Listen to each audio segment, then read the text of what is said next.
bakunze ikiganiro cyacu duhuje imitima nongeye kubasuhuza kuri uyu mugoroba ku itariki ya 22 z'ukwezi kwa 10 2021 njyewe Donatira Niera basuhuza tukaba tugarutse kugira ngo twongere tubaganirire ku kiganiro ushize aho twari tugereje kirebana n'amabonekerwa y'ikibeho n'uburyo amakuru cyangwa se amateka yayo avugwaho n'abantu banyuranye harimo na Kiliziya Gatolika. Akenshi ugasanga hari ibintu bitari byo cyangwa se byibagiranye cyangwa se byirengagijwe. Kuri uyu mugoroba rero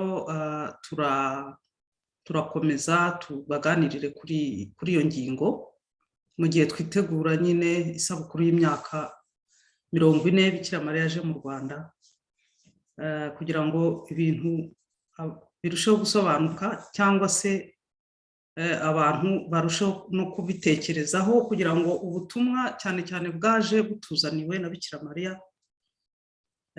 bwumvikane n'akamaro kabwo abantu bakamenye, kuko kutabukurikiza abantu kubera ko batabimenye usanga ari kubavutsa umwe mu burenganzira bagombye kuba bafite. Ubwo rero muri aka kanya tugiye kongera dusubukure, nkaba mpaye umwanya mugenzi wanjye Zefani Byiringiro kugira ngo abasuhuze noneho introduce n'ikiganiro. Mbifurije kuryoherwa ubwo turi kumwe. Zefani, umwanya ni uwanyu. Urakoze Madame Niera. Mfite mbere ndagushuhuje kandi musuhuje n'abatwumva bose n'abazatwumva. Nkaba nishimiye kuba ngarutse kugira ngo tuganire ku ibitararangiye ubushize. Uvuga ngo n'introduce kandi introduction wayirangije.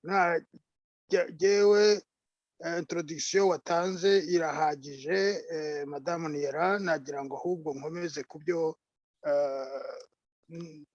ntari nashoboye kuvuga kuko igihe cyari cyatubanye gito. Yego. Mu by'ukuri twarangije ikiganiro ku bya Kibeho, ndebye neza nsanga ibyo wavuze ari bikeya nkurikije ibyagombaga kuvuga, uretse ko iki kiganiro kidashobora ubwacyo kuzana birangiza, kuko byavuga yuko twavuga ku mabonekerwa uko yagiye buri mwaka buri gihe n'ibiki byose, ariko muri make mu byo twagombaga kuvugaho yasanze twaravuze bikeya kandi ntitwasobanuye bihagije ibyagombaga gusobanurwa, bitigeze bisobanurwa kugeza n'iki gihe. Kandi ibyo ababwirwa rimwe abatari bahari mu gihe cya Kibeho batabisobanuriwe nabo ingaruka ni zimwe n'iz'abambere, kuko bataba barabonye igihe cyo kwitwara neza, cyo kwitwara bakurikije uko ikiganiro uko amabonekerwa icyo yasabaga. Ku byo amabonekerwa yasabaga barabyirengagije, ahubwo bemeza ibindi. Mu gutangira rero ndabanza nisegure ku byerekeye reference natanze. Sinzi impamvu nayitanze. Natanze reference ya biriya byabaye Gakurazo, mvuga ko ari ibyanditse muri Yeremiya igice cya 6 umurongo wa 6 kugeza kuri 11. mu by'ukuri ntabwo numva impamvu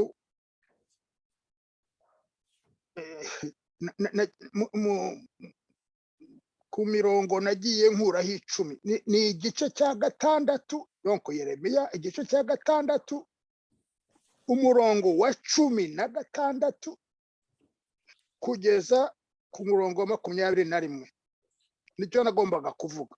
Sinzi ukuntu navuze 6 igice cya 6 umurongo wa 6 na kugeza ku 11. Bo ariko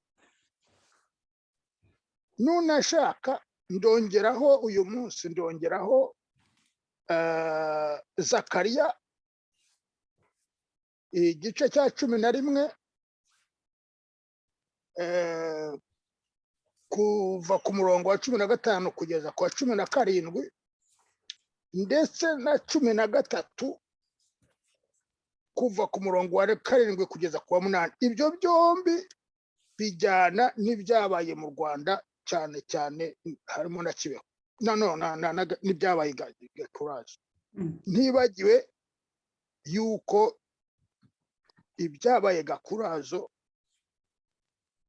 byari byarahanuwe na Bikira Mariya i Fatima mu 1917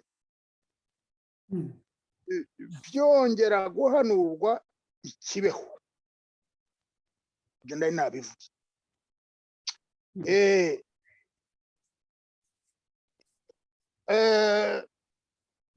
Nongereho ko abayobozi ba Kiliziya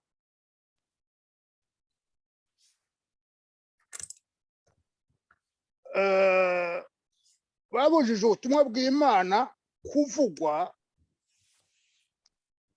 Ni ukuvuga yuko bemeye 3 ababonekewe 3 bagombaga kugira abari hafi kugera ku 10. 8 niho Musenyeri yari yavuze. Ni ukuvuga ngo abo 5 bose basigaye ubutumwa bwabo abihaye Imana bemeye ririya bonekerwa ari amabonekerwa bakemerera abana 3. Ni ukuvuga ngo hari ubutumwa bw'Imana bwanze bwatitaweho butigeze bareka ngo banabusobanure. Kandi itegeko ryatanzwe na Papa Paul wa 6 ryemerera abantu babonekewe ababonye bahishuriwe abagize gute gutanga kubitangaza bipfa kuba bitanyujije bidatandukanye n'ibyo Kiliziya yigisha. Abo bana 5 babujijwe ibintu byabo byaciwe muri nuza ntibivugwa ntibigira gute, kandi ntibigeze berekana ibyo ibyavuzwe aho bitaniye n'ibyo Kiliziya yigisha. Mwumve ko izo mesaje zose zanyonzwe zari zifite intuza impamvu zaburiraga abantu abanyarwanda n'isi yose, ariko barazinyonze. Noneho mwabonye bimwe mu ngaruka zabyo mwarabibona.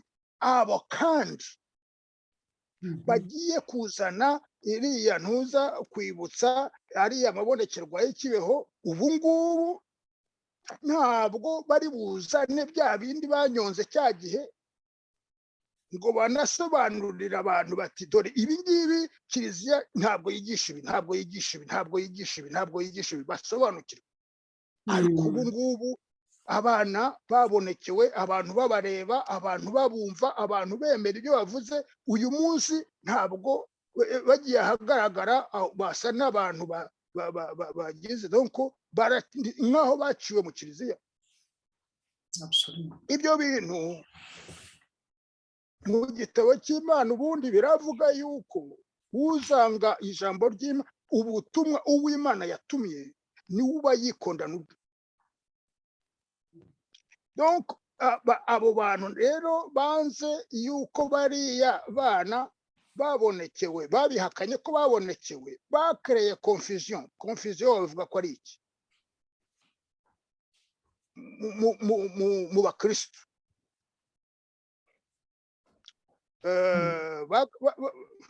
donc baracangagiye donc abantu abakristo ntabwo bashoboye kumva ukuntu abantu tavuga nka Valentine Nyiramukiza ndaza kuvuga ibintu bimwe na bimwe yavuze mu mabonekerwa mu ibonekerwa cyane cyane rya nyuma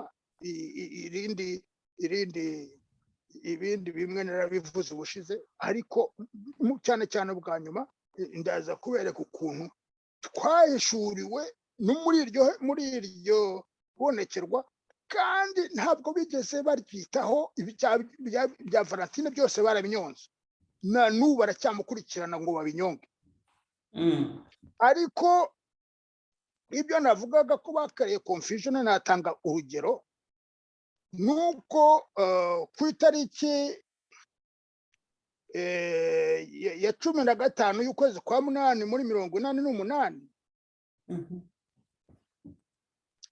Musenyeri Yohani Batista Gahamanyi niwe wari evêque wa diocese ya Butare kandi niwe iyo Butare niyo yari irimo Kibeho icyo gihe nuko niwe evêque wari ushinzwe ayo mabonekerwa yari yarashyizeho komisiyo ebyiri imwe medical indi pastoral donc kugira ngo bakurikirane ibyo by'ababonekerwa ari ku itariki iyo mvuze ya 15 y'ukwezi kwa munani muri 1988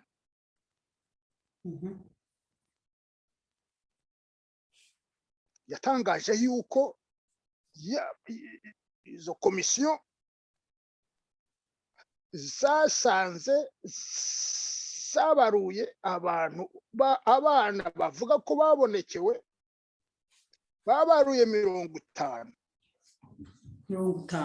uwo ni Gahamanyi ubivuga ariko komisiyo irokomanda gukurikirana 9 gusa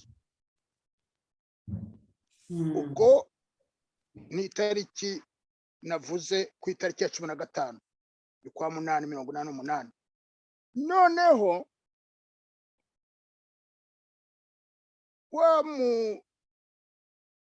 wa mu evêque Gahamanyi muri 1992 bamugabanyiriza diocese imwe bayigira Gikongoro indi bayigira Butare noneho Gahamanyi akomeza kuba i Butare ku Gikongoro bashyiraho Misago wari padiri bamugira musenyeri wa diocese nshya ya Gikongoro ariko uriya musaza Gahamanyi musenyeri Gahamanyi akoze testament ye amaze gusezera ntuza yageze mu gihe kizabukuru asezeye yakoze testament yayitangariza ayishyira hanze i Roma muri 1997 muri iyo testament ye n'ubu iri kuri ntuza umuntu wese ashobora kuyibona yavuze ko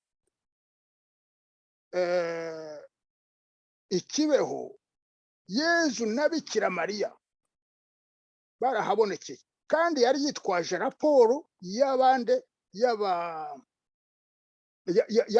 ya komisiyo yakoze muri iyo komisiyo y'abapadiri ni pastoral harimo na padiri Augustin Misago bamubwiye yuko raporo ivuga yuko habonekewe abana 8 bavuye ku 9 bageze ku 8 yego umunyeshuri narabivuze ndabisubiremo umunyeshuri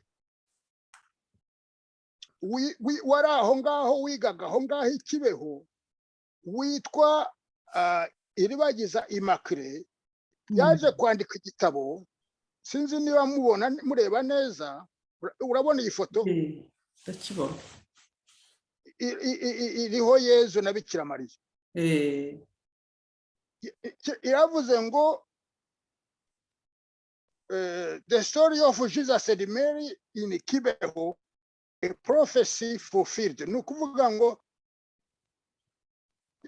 histoire ya Yezu na Bikira Mariya i Kibeho ni ubuhanuzi bwasohoye.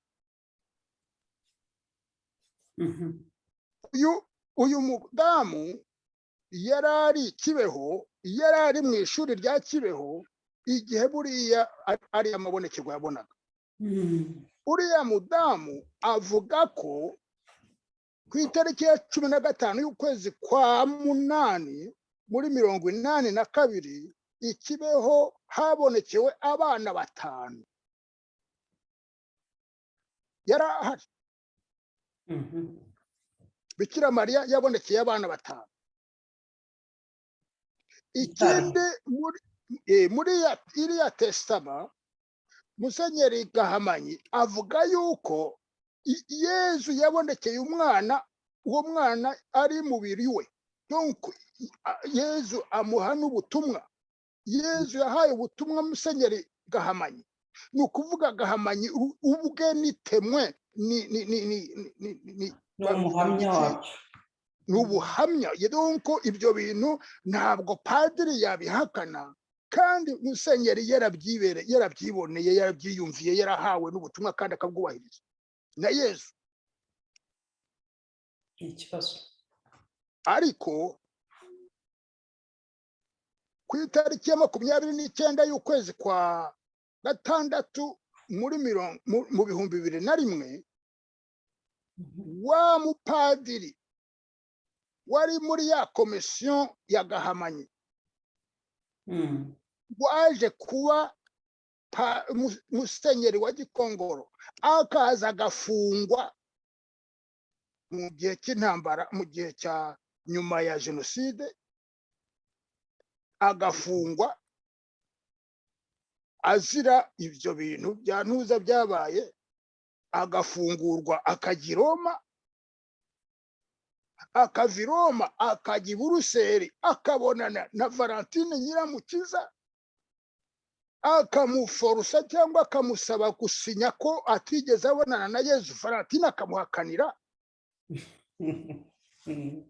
Niwe waje mu babonekerwa abandi 8 ukurikije inzira, ukurikije uko Bikira Mariya na Yezu amatariki bagendaga babonekeraho, yaraciye umurongo uhereye kuri Valentine.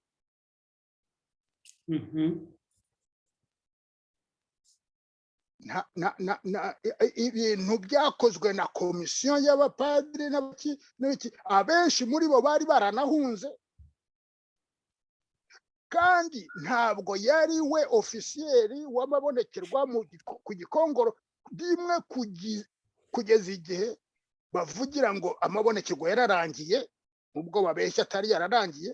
Ntabwo ari we wari ushoboraga guca intuza, guca uwo mukato, kandi raporo yararimo n'abandi barimo, n'abandi babyemeje bagatanga raporo bakaya Musenyeri. Bavuze ko ari 8 wavuga 3. Murumva uko rero 9, 8, 5, 3 abakristo bazatora iki? Abantu bari Kibeho kuva itangira 81 kugeza ibonekerwa rya nyuma ry'Ikibeho muri 94 bazatora iki? Ubutumwa babahaye n'ubuhe, batanze n'ubuhe? Kandi bumwe muri bo n'ubu biracyari d'actualité.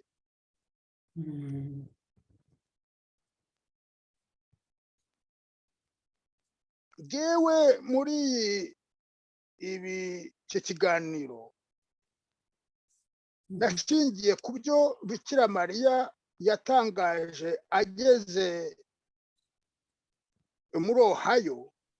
Nababwiye ko ku itariki ya 5 y'ukwezi kwa gatatu muri 1995 yabo habonekeye avuga ko ari nyina wa Jambo, wa wundi wari warabonekewe Kibeho, wa wundi wari utegerejwe ku itariki ya 15 y'ukwezi kwa gatanu 1995 nyine Kibeho. We yagiye muri Ohio avuga ko ari nyina wa Jambo, ariko aza kuvuga nyuma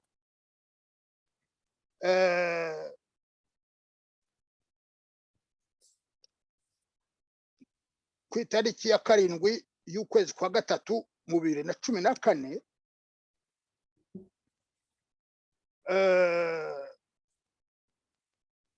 yavuga ati ubutumwa natanze mu Rwanda abari bashinzwe kubutangaza no gufasha ababwumvaga kubisobanukirwa, abo ngabo banze kubwumva, banze kwemera ukuri.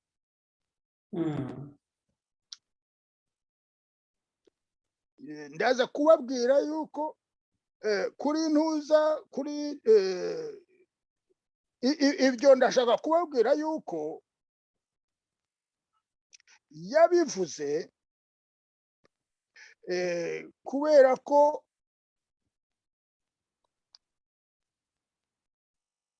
yasabaga kugira ngo abanyarwanda bazitonde, kuko ibyo yavuze bitarangiye. Ahubwo ati muzitondere ibyabaye, muzige mutore amasomo ku byabereye ahandi nko mu Rwanda, kuko nimutabikora ati abari mu Rwanda banze kwemera, ati nimutemera ibizabaho bizaba ku isi yose. Aha niho rero mvuga nti banyarwanda cyangwa se bene wacu bumva ikinyarwanda, ibyabaye muri 1994 bifite cyangwa n'ingaruka zo kwinangira, zo kwanga kumva ibyo ababyeyi batubwiye. Ni kimwe n'umuntu, nuko umuntu yavuga ngo jewe sinemera Bikira Mariya, kandi yarahunze. Niba atarahunze amerewe n'abahwari. Bikira Mariya yari aje kutuburira kubera ibyo twakoraga, kubera ibikorwa mu Rwanda, kandi ubwo yaje ibintu byaradegereye. Abantu bamwe baravuga bati uriya ntabwo ari uwacu, uriya ntitumuzi, uriya ntabwo bamutera umugongo. N'abari bahari bamurepresenta, abantu bihaye Imana barabyanze, ntabwo bigeze babyigisha. Aha rero niho mvuga nti afite ni we wanabivuze ati nimudakora attention, nimudakura amasomo ku byabereye hariya, ko ibyahabaye n'ingaruka, ati ingaruka z'ibyo ngibyo kwanga kwemera zizaba mbi kurusha iza mbere, kandi zizabera ku isi hose.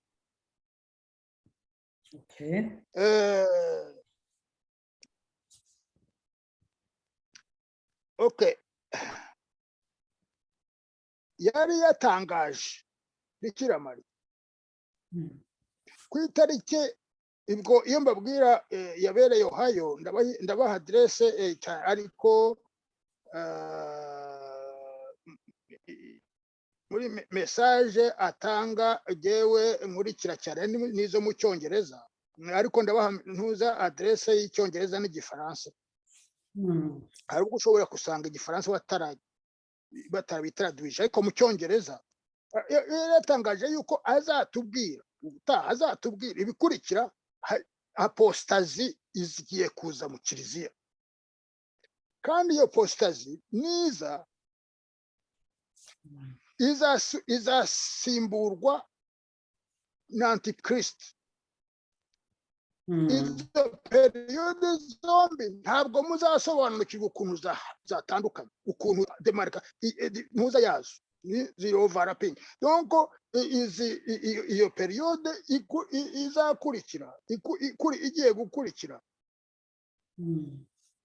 ni y'umwijima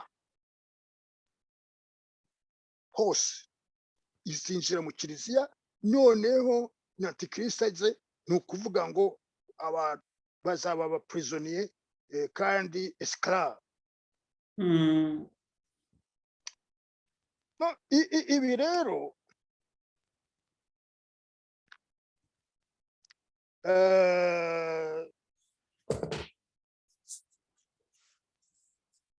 ntabwo ibi yabivugaga mu Rwanda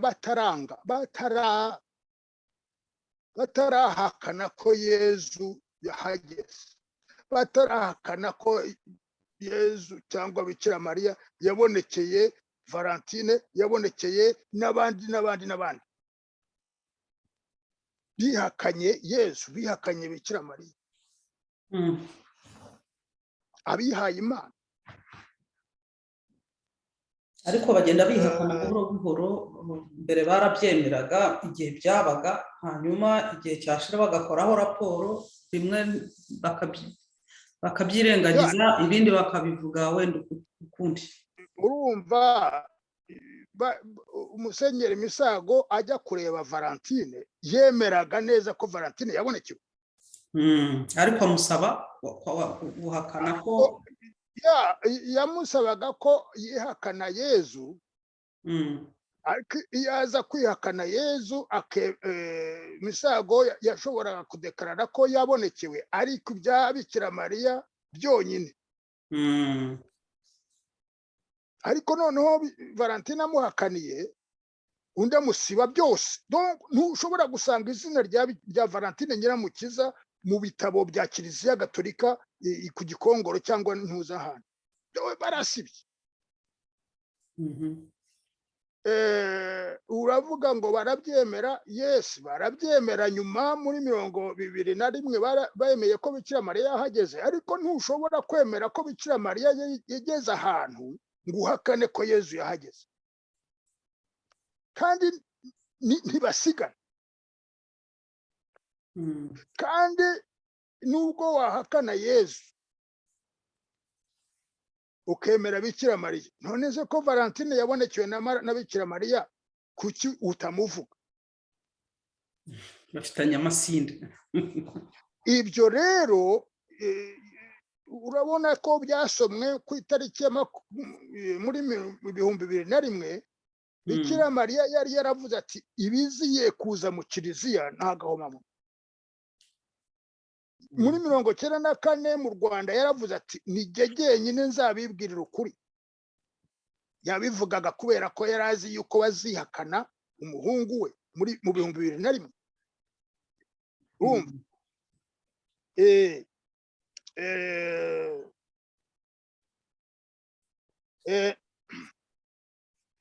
Nifuje ko uyu munsi tubona neza Imana kiba mu Rwanda. Imana iri mu Rwanda, kandi kubera ko ihari na shitani ibihari yitarafunga. Ibyo ndabivuga kugira ngo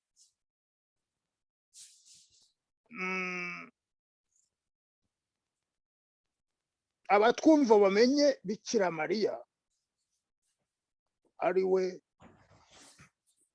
uzatwereka ukuri ni Yesu. Igihe uvuga ngo ni Yesu ariko utemera Bikira Mariya, burya uwo Yesu ni Yesu w'ishusho, ni Yesu utari we. Uko Yesu ntashobora gutandukana gutandukana na nyina, kandi byanditse mu gitabo cy'Imana yuko na shitani yigira l'ange de lumière. Shitani yigira l'ange de lumière akaza kugira ngo aguyobye. Iyo ari wowe wahuye nawe ushobora kuzafumenya Yezu nyawo ari we. Kuko na Yezu yaravuze ati muzitondera abibwira abavuga ngo Yezu. Uzababwira Yezu wavure nyawe ninde n'Bikira Mariya. Noneho kuko Biriya yavuze Yezu Bikira Mariya yabivugiye Kibeho 94 ko ari uzatubwira ukuri, ni uzatubwira Yezu ari we, kuko yarazi biriya byose bitegurwa, yarazi biriya apostazi, yarazi biriya bya Antikristo, yarazi ko bigiye kuza.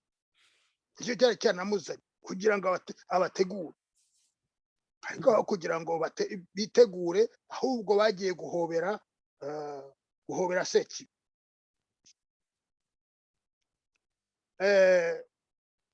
Niba abakuru b'amadini b'idini Gatolika nashaka kuvuga baremeje ko Bikira Mariya ari Nyirarumaga,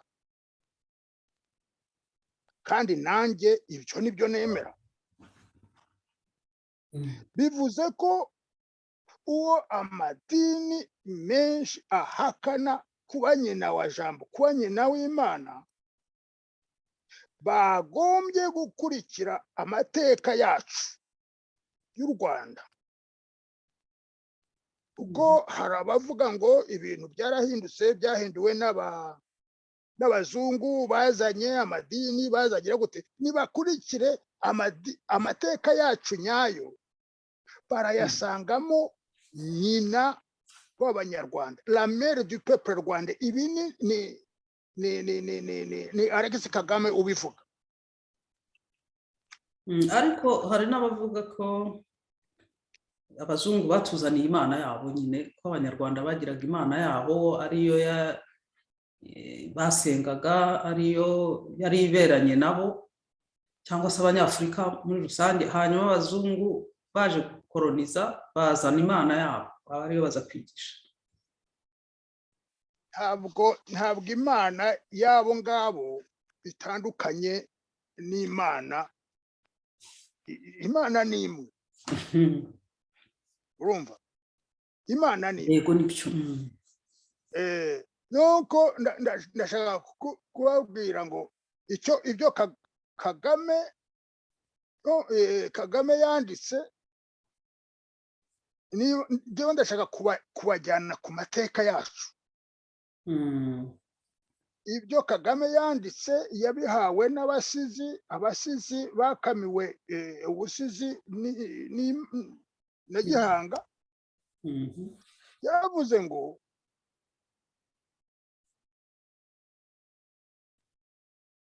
uriya Nyirarumaga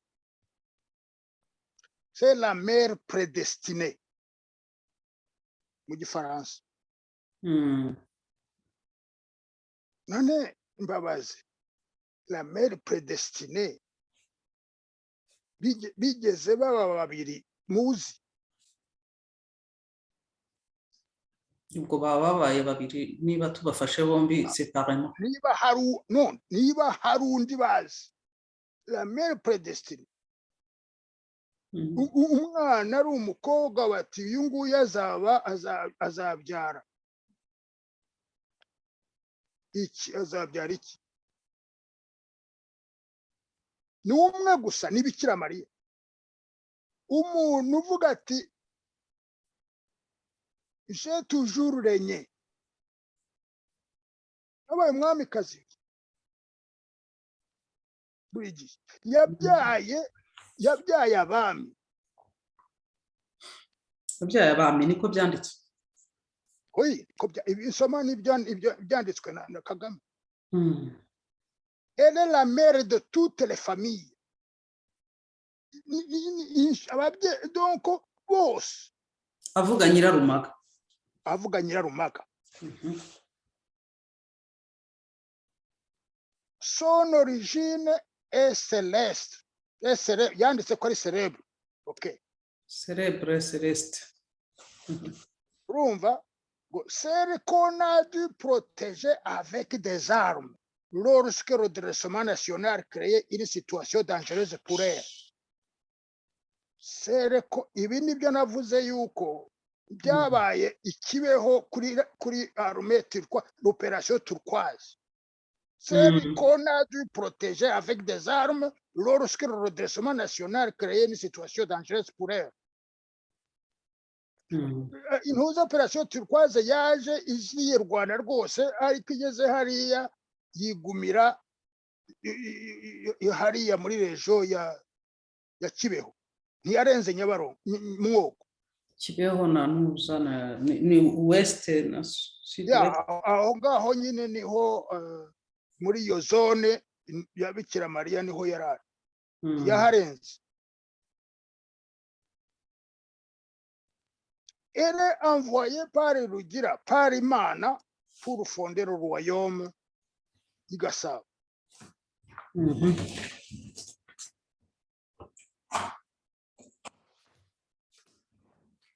Une demeure définitive. Une demeure définitive. La mère prédestinée a dit une résidence, une demeure définitive. Rwanda rwa Gasabo, hari Kibeho ni mu Rwanda rwa Gasabo, niho yasabye yuko bazahashyira ikiliziya basilique y'abantu bose, y'abemera bose. Kandi arahari, elle est la mère du peuple rwandais. Uyu ni Alex Kagame ubyandika. Elle est la mère du peuple rwandais. Nta munyarwanda wavuga yuko uwo mubyeyi atari nyina. N'amateka ntabwo ari abazungu batuzaniye religion itariyo. N'amateka yacu. Kutayamenya. Kandi aracyari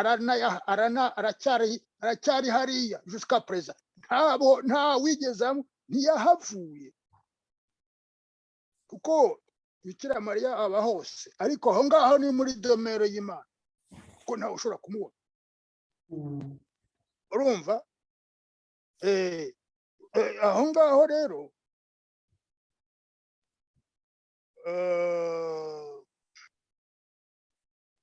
donc aho ni liaison no guhuza Bikira Mariya na Nyirarumaga ko ari umuntu umupfa, ko ari umwe.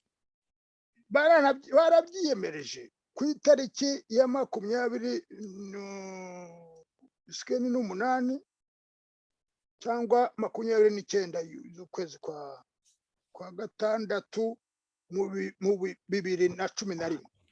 Abo basenyeri biyemeje yuko Bikira Mariya ari Nyirarumaga. Uyu maze kuvuga uko Alex Kagame ni padiri wabyanditse hari. Okay. Urumva rero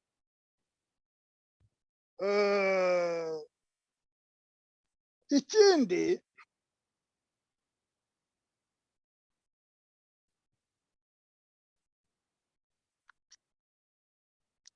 nuko Kibeho imaze kuvuga yuko abasenyeri babyemeje yuko ari Nyirarumaga, ariko kandi no ku itariki ya 27 z'ukwezi kwa 10 muri 1946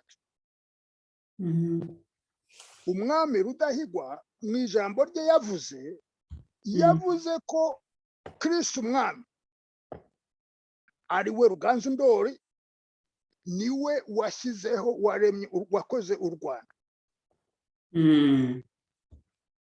Kristo umwami na Bikira Mariya, hanyuma Rumaga Nyirarumaga na Ndori abo biri mu mateka yacu.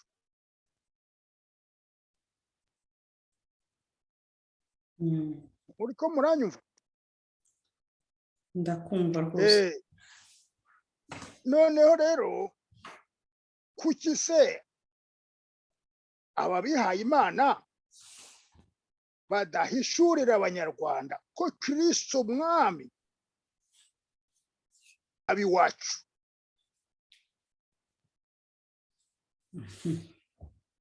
Ngo tumugane, ngo abanyarwanda aho kugira ngo bamutere umugongo ahubwo bamuyoboke, kuko icyo ari kimwe mu byatumye ibibazo byo mu Rwanda bizogera.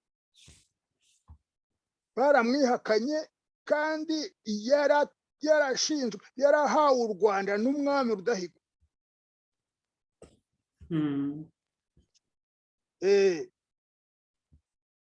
Donc Bikira Mariya hari abenshi b'amadini amwe amwihakana y'amanyarwanda, kandi yarivugiye. Donc mu ijambo ry'Imana dufite, Bikira Mariya arivugira we. Donc we ni ijambo ry'Imana rivuga yuko bose bazamugira la bienheureuse. Niwe wabyivugiye mu ijambo ry'Imana, mu ijambo ry'umuhungu we.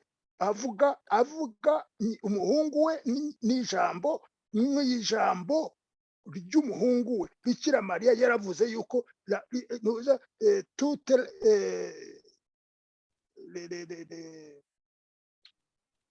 donc bose bazamwita la bienheureuse. Ibyo ngibyo we. Ibyo ni Bikira Mariya wabivuze cyangwa ni wabyivugiye ko bazamwita umuhire? Wabyivugiye muri Luka igice cya mbere umurongo wa 48. Donc bazanyita la bienheureuse. Noneho muzanarebe muri Matayo 12:50 na Luka 8:19 aho Yezu abwira abantu ati,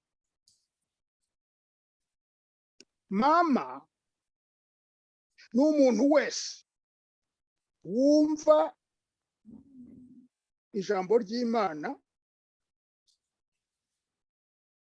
akaryubahiriza akarishyira mu bikorwa.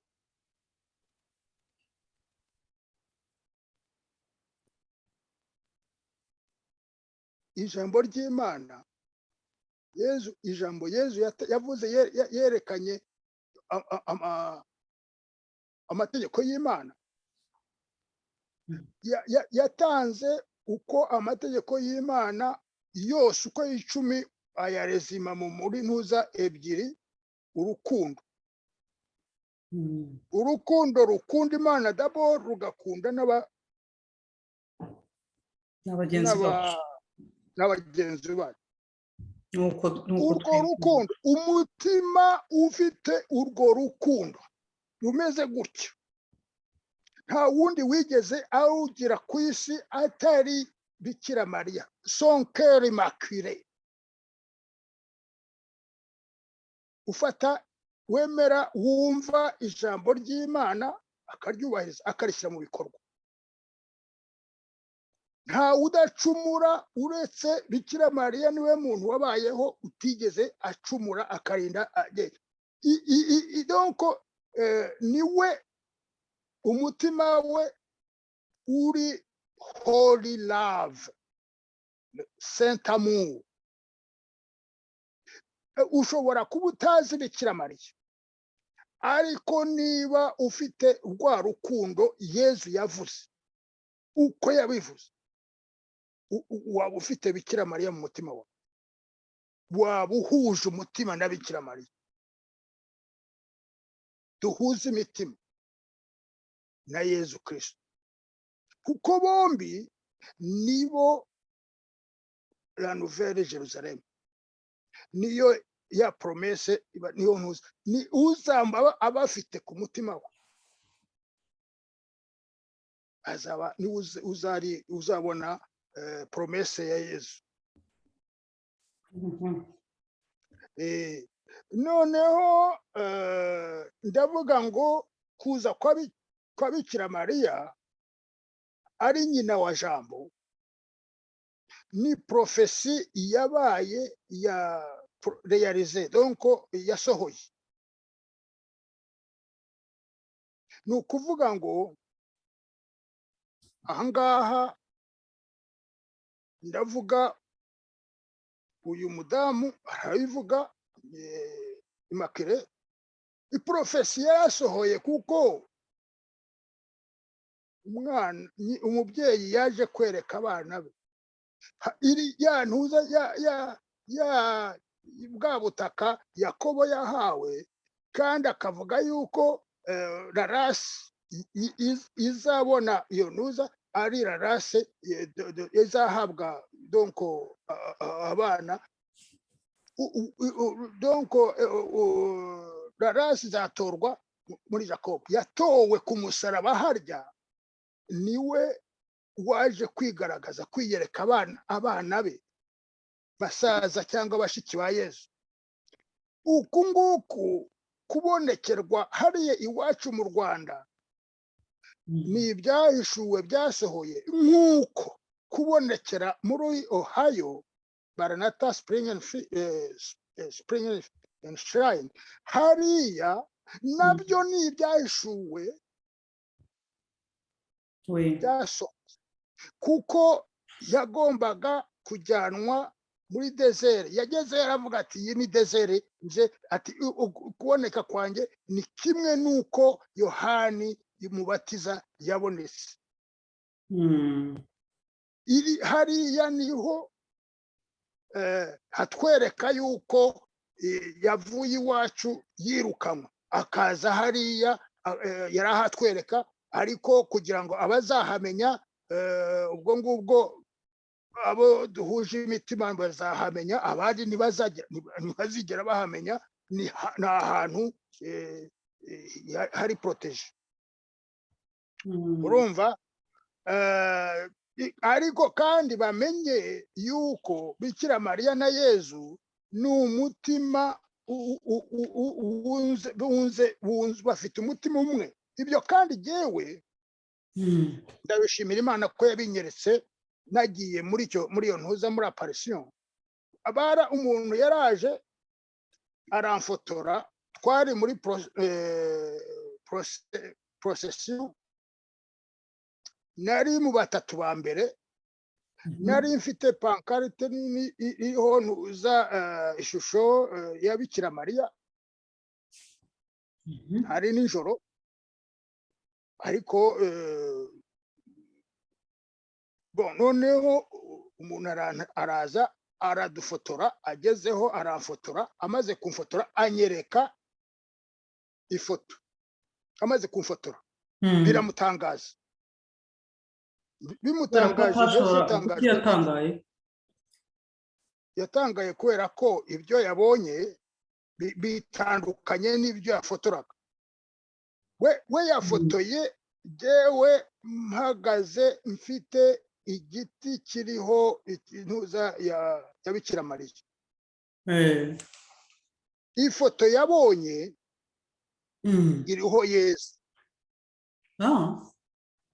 iriho Yesu, hasi haciye umurongo, noneho harimo imitima ibiri. Imitima ibiri, hejuru hari Yesu, nta Bikira Mariya uhari. Nanjye ufashe icyo giti singaragara. Hari nijoro byanatanga, noneho araza aranyereka. Afite naje kureba, naje gusanga, kumva yuko gusobanukirwa yuko ni Yezu na Bikira Mariya ntabwo ni bamwe. Yafotoye Bikira Mariya, haza Yezu. haza hasi yaho munsi haza imitima ibiri kandi aho twari turi ubutaka twariho hitwa field de cœur, donc le jardin de cœur uni imitima ihuje imitima ihuje yunze ubumwe sivuvure nuko bon jewe rero ibyo nabasabaga yuko abo tuzafatanya ukwezi ko gusengera u Rwanda kuko narabivuze ndabisubiramo hagati y'ukwezi kuva ku itariki ya 27 z'uku kwezi kugeza ku 28 z'ugutaha buri muntu igihe cyo gusenga sengera u Rwanda ariko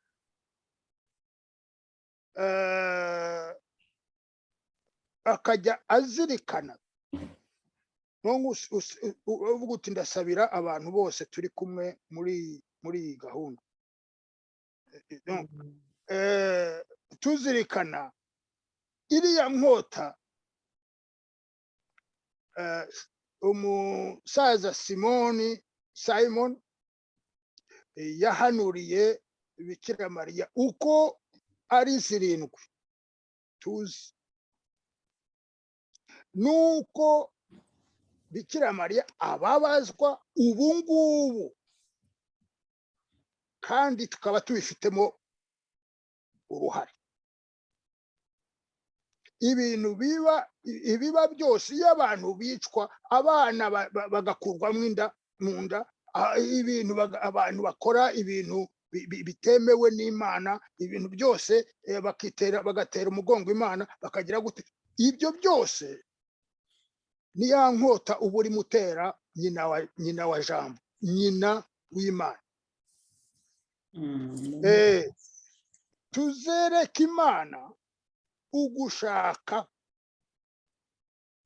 kuyigarukira tuzayereka ugushaka kuyigarukira dufite no gusaba ko twayigumana nayo igihe cyose madamu Nera wansomera Abaroma 19:24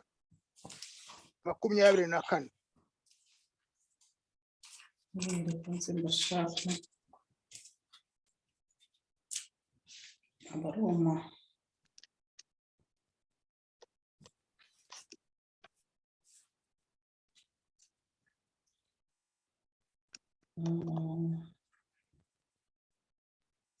Abaroma baba kuyiyentuza Abaroma bakurikirana na Actes des Apôtres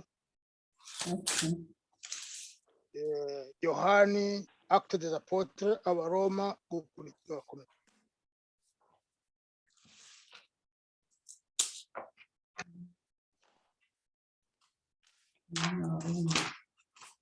kangahe wambwiye nakubwiye 11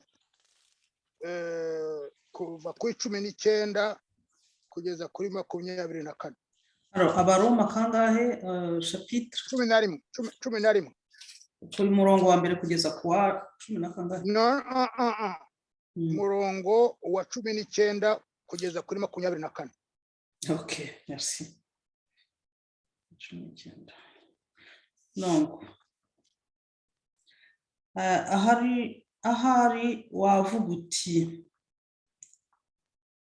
batemye amashami kugira ngo ngemekwe ahari wavuga uti batemye amashami kugira ngo ngemekwe nibyo koko yatemwe ku mpamvu y'ukutemera naho wowe uhahagaritswe n'ukwemera ntukitere hejuru rero ahubwo tinya kuko ubwo Imana itasoneye amashami ya kamere nawe ntizagusonera.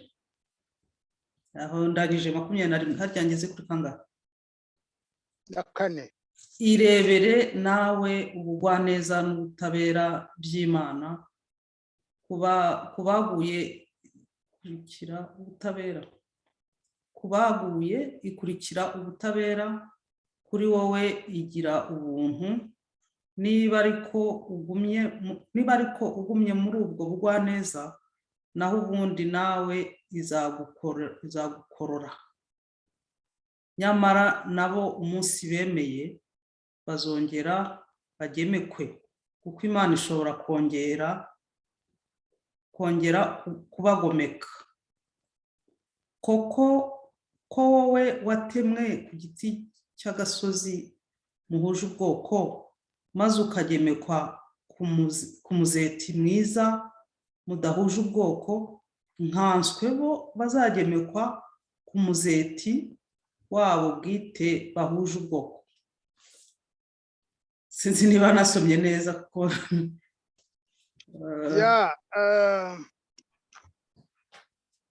cyangwa mbisubiremo kugira ngo wasomye neza, ahubwo ushatse nagusomera nanjye mu Gifaransa kugira ngo, kuko harimo Ikinyarwanda ntekereza ko utumvise. kugemekwa kugemekwa ni greffe, nugu ubona nuko aho aravuga ati waciwe amanuza amashami barayaciye, amashami kavukire barayaciye, noneho kugira ngo bakugerefe. Urumva ati kuko kubera ko wowe wari ufite ukwemera, ariko amashami bayaciye kubera kutemera. Atariko ati wowe nawe uzitonde, ntiwirate, ntiwigire kagarara, kuko uwaciye amashami kavukire nawe ntiwigira kagarara azaguca. Afite ubushobozi, kandi babandi bari bigize babandi b'amashami kavukire yaciwe, afite ubushobozi bwo kuyagarura akayagira ntuza akayagerefa nawe. Hanyuma wowe nuta ukwemera, nawe yakongera akaguca. Urumva aha rero, cyangwa reka mbisome kugira ngo mubyiyumvire. Tu diras peut-être des branches ont été enlevées pour que moi je sois greffé. En effet, et les ont été retranchées pour leur incrédulité, tandis que toi, c'est par ta foi que tu y es. Garde-toi d'en concevoir de l'orgueil. Crains plutôt, craindre. Si Dieu n'a pas épargné les branches naturelles, il ne t'épargnera pas non plus. Considère donc la bonté et la sévérité de Dieu. Sévérité envers ceux qui sont tombés, bonté de Dieu envers toi, pourvu que tu te maintiennes dans cette bonté. Autrement, toi aussi, tu seras retranché. Et eux, de leur côté, ils seront greffés s'ils ne persistent pas dans l'incrédulité. Dieu est assez puissant pour les greffer à nouveau. Si toi-même détaché de l'olivier de nature sauvage, tu as été contrairement à ta nature greffé sur un olivier franc, à combien plus forte raison eux, qui sont des branches naturelles pourront-ils être greffés sur leur propre olivier? Aha nagira ngo dusobanukirwe ibyo Paul avuga.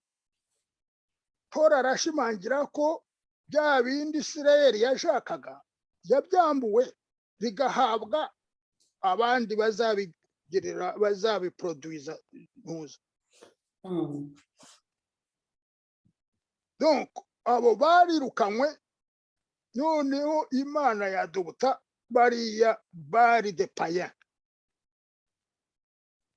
Wibuke ko royaume d'Israël yagiye danser au milieu des régions païennes.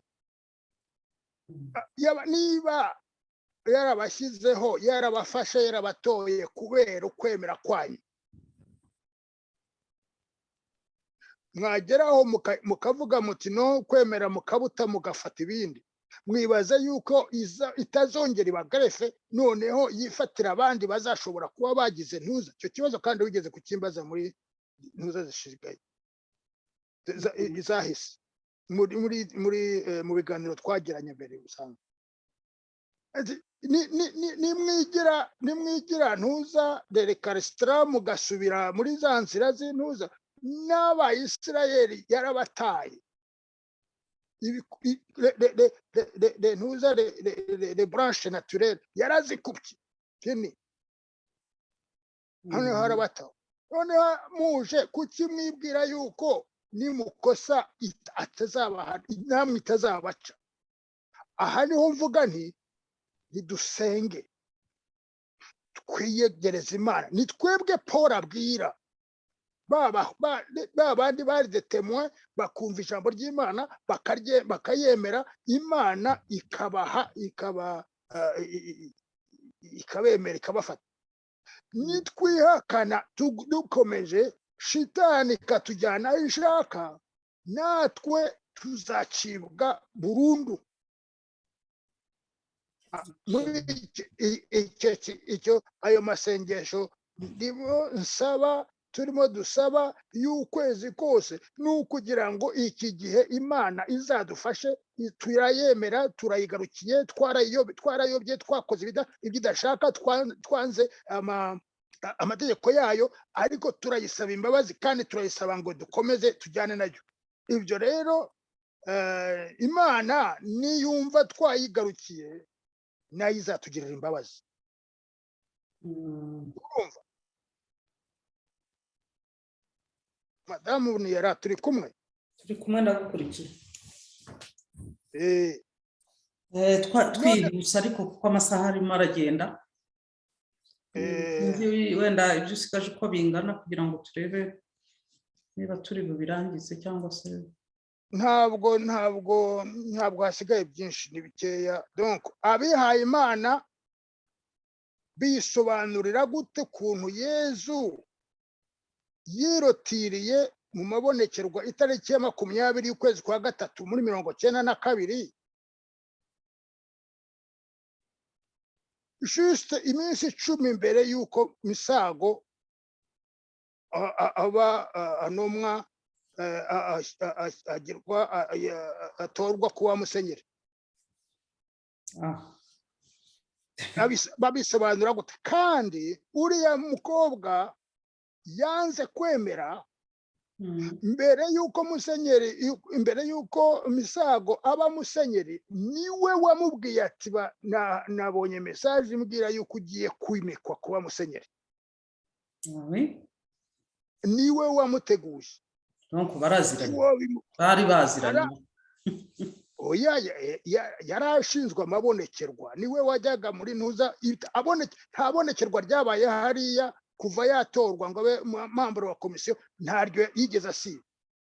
Nuko nukuvuga ngo yarabazi, bari bazi bose, ariko niwe wabaye wa mbere kumwihakana. None se buriya yabitewe n'iki Misaguriye? Nabonye ariko na Pastor Bizimungu yaramwihakanye umunsi umwe da, nawe si yihakana abandi ariko nawe baramwihakanye. Oya, rega biriya bintu ntabwo bikorwa n'abantu. ntabwo turimo turwana n'abantu fizike, turarwana na esprit. Iriya esprit demoniaque niyo ya shitani, niyo ikora biriya kuva kiyanuye. ariko uribuka ubutumwa bwa ntuza bwa pasiteri Bizimungu yaravuze ati niba ari n'umwere azajye kuyobora intama z'ahandi. Iryo jambo ndaryibuka. Urumva se abo kandi nibo bamufunze, barangije bamutegeka kugira ntuza, bamutegeka kwemerera gusa batatu, cyane cyane hatarimo n'uriya mudamu. Ibyo kwanga kwemera uriya mudamu, uriya mukobwa Valentine, nibyo byatumye na Bikira Mariya atakigaruka hariya, ahubwo akurikira Valentine aho hagiye hose. None se mbwira bishimangira ko ari ya shitani ya yindi iri mu gitabo cyanuza cy'ibyahishuwe 12 kugeza kuva kuri 13 kugeza. Nibyo bikiri hariya. Akabazo waramubwiye ngo iki? Ndavuga abanyapolitike bivanga bate noneho muri biriya by'amabonekerwa, bibabangamiyeho iki? Ntabwo buri muntu wese, urumva, buri muntu wese afite esprit imurimo. Ntabwo esprit yawe niba ikora yumvira shitani, ukora ibyo shitani agutegetse. Niba esprit yawe yarimitse Imana Yezu, ni ukora ibyo la verite Yezu ni ukuri. Shitani ni sekibi. Umuntu wese wahaye intebe sekibi akora ibya sekibi. Ntabwo nta nubwo abanana yabitekereje. Sekibi muvuyemo akimika Imana, yakwibaza ati ibi bintu nakoze nabikoze kubigenza bite. Yesu abwira asaba Imana, yavuga ati ari ku musaraba, yaravuze ati ntabwo bazi ibyo bakora. Savedire kwa bakoreshwaga na shitani, ntabwo ubwabo bari bazi ibyo barimo bakora. Hanyuma hari nuza ingabo za FPR zinjiye muri Parlement, zijya kubakamo, guturamo. Ndagusabye unsomere muri Luka 13 umurongo wa 14 kugeza ku wa 16.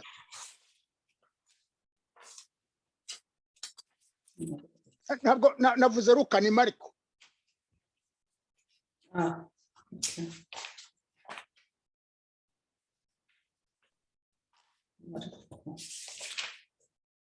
13 guhera ku 14. Nimubona ishyano ry'icyorezo riraho ritagomba kuba, usoma abyumve neza. Icyo gihe abazaba bari muri Yudeya bazahungire mu misozi. Uzaba ari hejuru y'inzu ntazamanuke ku nzu ye ngo yinjiremo maze agire icyo avanamo, kandi uzaba ari mu murima ntazahindukire ngo ajye gushaka igishura cye imuhira. Hagowe abazaba batwite n'abazaba bonsa muri iyo minsi. Nimusabe kugira ngo ibyo byose bitazaba ari mu itumba, kuko muri iyo minsi hazaba amakuba atigeze abaho kuva mu ntangiriro Imana irema isi kugeza ubu ngubu, kandi nta nubwo azongera kubaho. Kandi iyo Nyagasani atagabanya iyo minsi, nta muntu wajyaga kuzarokoka, ariko kubera intore yatoye yagabanyije iyo minsi. Ubwo nihagira ubabwira ati dore Kristo ari hano, cyangwa warenze, nari nakubwiye 16. Okay, nageze kuri, naryohewe. Waryohewe. Aha rero murebe aho baravuga bati nimubona icyo kintu za en fait ni c'est l'abomination cyangwa rigiye ahantu bitagombaga kuba. Urumva iyi ntuza iyi profesi iranavugwa na Matayo iranavugwa na Mariko ndakeka, ariko ntabwo bombi bavuga kimwe. Hari umwe uvuga mubona yageze muri Yerusalemu kuri ntuza hariya kuri temple ya Yerusalemu, ariko uyu nguyu aravuga nimubona yageze ahantu itagombaga kuba. FPR yinjiye mu mujyi, aravuga ati abantu muramenye musome neza aho muzababona bari biriya bintu bari hariya ni Yerusalemu yageze, none higeze Yerusalemu kandi hariya ni umujyi sacré. Aravuga ati nimubona yinjiye aho hantu nimuza uzaba ntazajye uri no mu giti ntamanuka, azakizwe n'amaguru kandi abandi bazahungire mu misozi, ni ukuvuga ngo iburengerazuba, ntihazagire ujya iburasirazuba. Mwibuke abantu bari muri Hotel de Mille Collines, bamwe bagiye iburasirazuba abandi bagiye iburengerazuba. Abantu baburiwe yuko bazajya iburengerazuba, ntabwo babwiwe ngo bajye iburasirazuba, kuko niho byava ibyo byose bibi, niho byavaga. Murahabona, urabibona neza. Kandi hapfiriye abantu benshi, abantu batari ntabwo ari abo gusa. Ahangaha iyi ntuza profesi kivuga iravuga ngo niba uri mu giti ntumanuke. Iki giti ni ya ndege ya Habyarimana, ntumanuke hariya hasi. Ibi ngibi narabisobanukiwe, narabisobanuriwe ndi mu Rwanda, ndi mu Rwanda muri konje, muri vacances. Nabonye message mbwira ngo vaho genda, ndasubiye i Bujumbura, konje zanjye zimarira Bujumbura.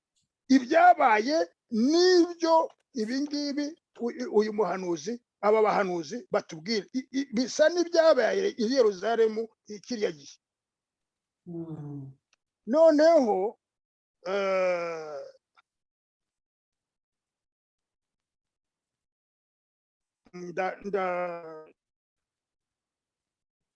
muri 94 icyo gihe iminsi ine ya mbere, itariki ya 4 nari nkiri mu Rwanda, iyo tariki niho navuyeyo.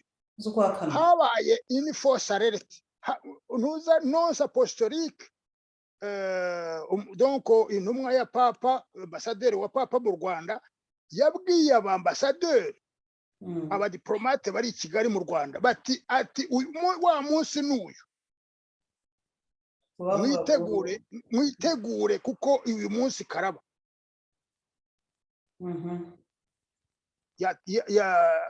Yaribeshye, ariko ntabwo yibeshye kuko Habyarimana bagombaga kumwica uwo munsi.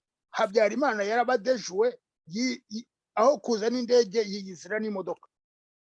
Habyarimana rero yagambaniwe n'isi yose. burya inkotanyi zamwishe zayirashe, ntuza la communauté internationale yose ibizi kandi yarabyemeye. Kandi mwibuke, ahangaha niho nashaka kubabwira, mwibuke yuko Papa Jean Paul II yaje guhanura muri 90 avuga yuko hari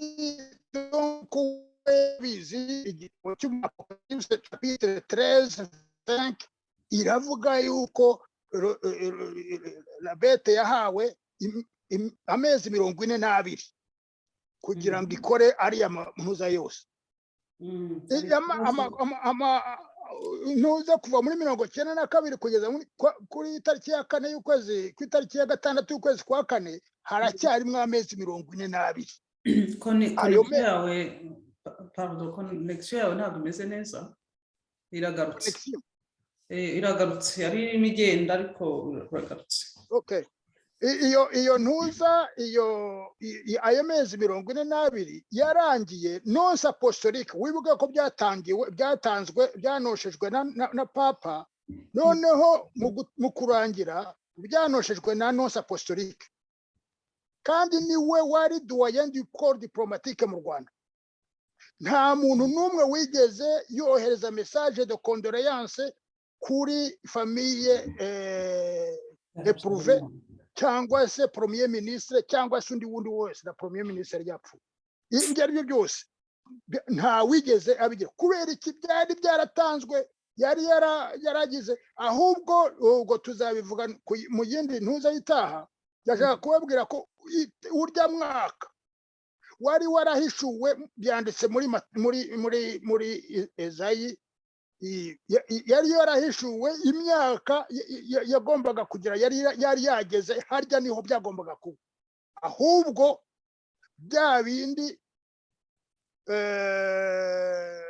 rezidezi ntuza zabaye rezide pervers nkuko umuhanuzi Ezekiel bivuga zatangiye irya ndege imaze kuraswa amakosa menshi mabi yahanishwa ntuza niho yabaye aho niho ikibazo cyuriya kiba ubwo ndagira ngo perversite itangirana no guhanura indege mfe nubwo na mbere hari ibindi byabaga ariko hari ibihano ibya mbere byari ibihano urumva ibihano byihariye ariko ibyo byose kuko bo baravugaga bati Habyarimana atariho igihe cyose azaba ariho ntabwo imishyikirano ishobora kuzashoboka. Ni nk'uko uyu munsi umuntu yajya ari agatega ati Kagame igihe azaba akiriho nta kizashoboka.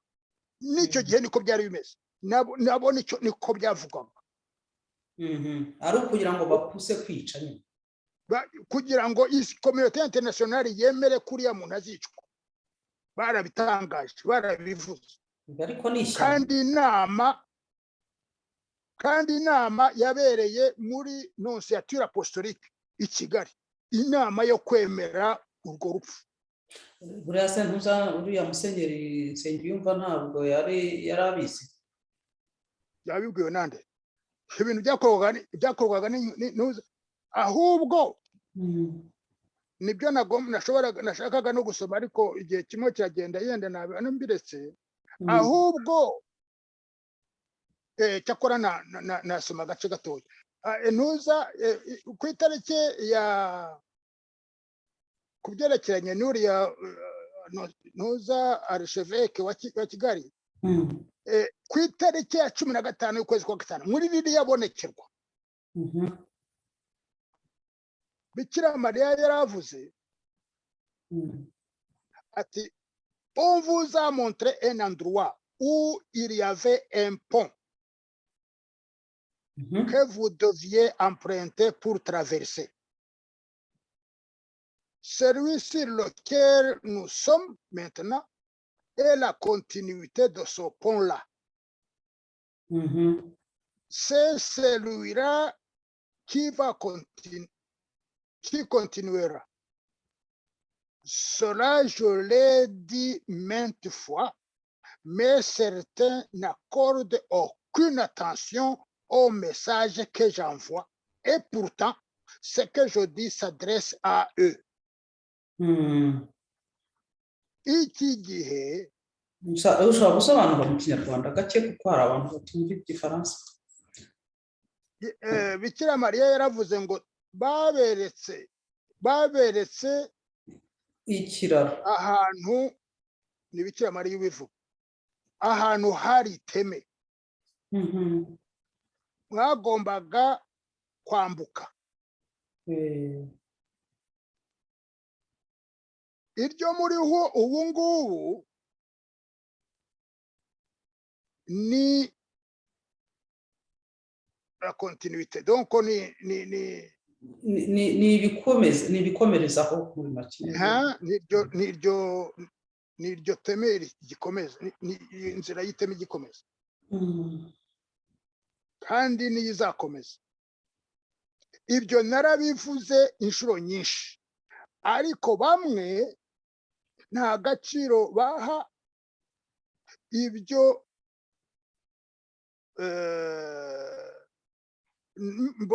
mbaha nka message mboherereza ubutumwa mbagezaho.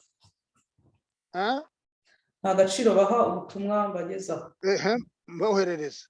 Kandi ibyo mvuga namwe birabareba, nibo bireba. Aha rero nkuko nababwiraga, muzarebe neza intuza ya iringuye neza, arerekana archevêque avuye intuza muri diocese ye akamanuka umuhanda ajya i Kabgayi, intuza imirambo iri aho ngaho yose n'iki, none hakagera ku iteme rya Nyabarongo akaryambuka. Bikira Mariya aravuga ati iteme muryambuke, noneho iyo nzira niyo izabageza kuri iri teme muri uyu nguyu. Iyo nzira niyo ntuza profete Isayi yita la voie du salut, yanditse ko la voie du salut, kuko hariya muri hari intuza twasomye cyangwa ntitwayisomye, yenda uzayisoma ubutaha simbizi, ivuga yuko iyo nzira izageza kuri lieu du jugement. Lieu du jugement ni kwende Yezu muzi yuko ari we le juste juge, niho ari.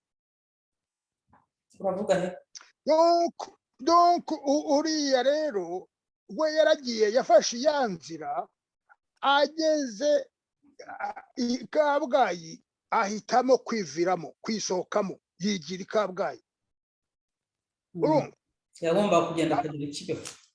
Yagombaga kugenda akagera Kibeho. Ariko yahisemo kwiviramo, yahisemo kudatega amatwi Imana, ubutumwa Imana yahaye, kandi ibyo yavugiraga Kibeho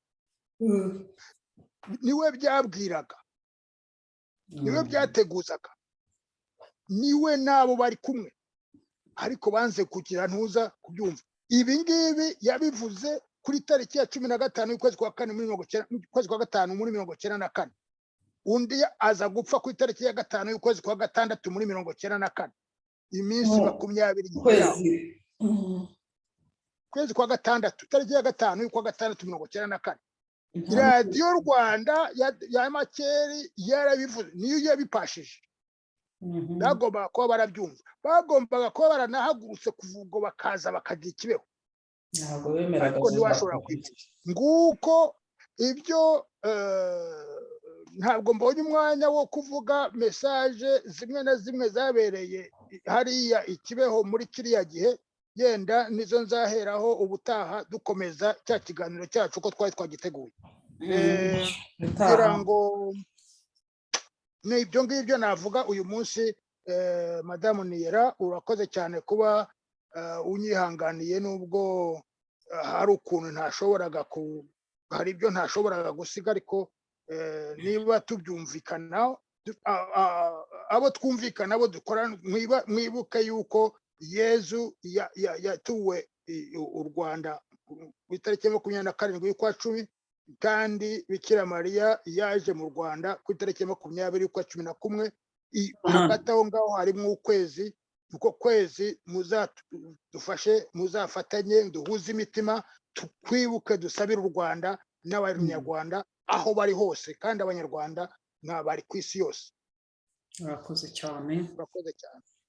Ubwo ndumva ari no buryo bwo gusezera, wasezeye. Nanjye ikiganiro ngiye kugifunga, kubazabasha kudukurikira rero, kubera ko ntabwo turi en direct. Ubwo twizeye ko muzakuramo nanone ibindi byigisho byiza, kandi twiteguye buri gihe kuzajya tuganira namwe niba hari icyo mushobora kutwunganiraho cyangwa se hari icyo ibisobanuro bindi mukeneye ku byo Zefani aba yavuze, kugira ngo igihe tuba dukoresha ni gito, uburyo bwe bwo kuvuga bushobora kuba bukomeye, ariko dufite umwanya ntaho tujya, tuzafata igihe gihagije cyo kujya tuganira. Murakoze rero, mbifurije ibihe byiza, ubwo naha vuba, Imana ibarinde.